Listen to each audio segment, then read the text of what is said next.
هندي رسنۍ د طالبانو مشر د سراج الدین حقانی د ګوښه کېدو په هڅه کې دی. سلام، وخت مو په خیر. پام وکړئ د نن ورځې تازه خبر ته. یوې هندي رسنۍ راپور ورکړی چې د طالبانو غایب مشر ملا هبت الله اخندزاده د دغې ډلې د کورنیو چارو وزیر سراج الدین حقانی د ګوښه کېدو په هڅه کې دی. نیوز 18 پنجشنبه د لیندۍ په 22مه راپور ورکړی چې په کندهار کې وروستۍ غونډه د هبت الله او سراج الدین حقانی ترمنځ د نظرونو د اختلاف لامل او په پایله کې د سراج الدین د تره خلیل الرحمن حقانی د وژل کېدو لامل شوې ده.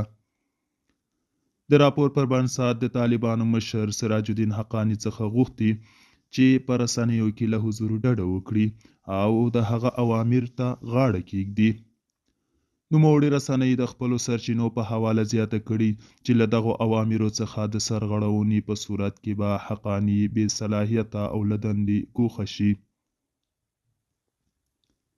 په راپور کې راغلي چې هبت الله د دغې ډلې د ځانمرګو جنګیالیو کنټرول ترلاسه کړی او هغوی له کابل څخه قندهار ته لیږدولي دي. ورته مهال د ډیورنډ کرښې په اوږدو کې د 10 ولسوالیو د مسؤلانو انتصاب چې پخوا د حقانی په لاس کې وو په دې وروستیو کې له هغه څخه اخیستل شوی دی.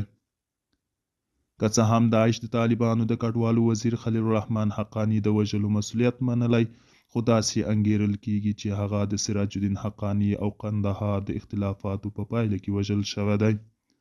په دې وروستیو ورځو کې سراج الدین حقانی د طالبانو پر مشر د واک انحصار له اماره ښکاره نیوکې کړي دي. دوستانو، دا و د نن ورځې چمتو کلی خبر. تر بیا هم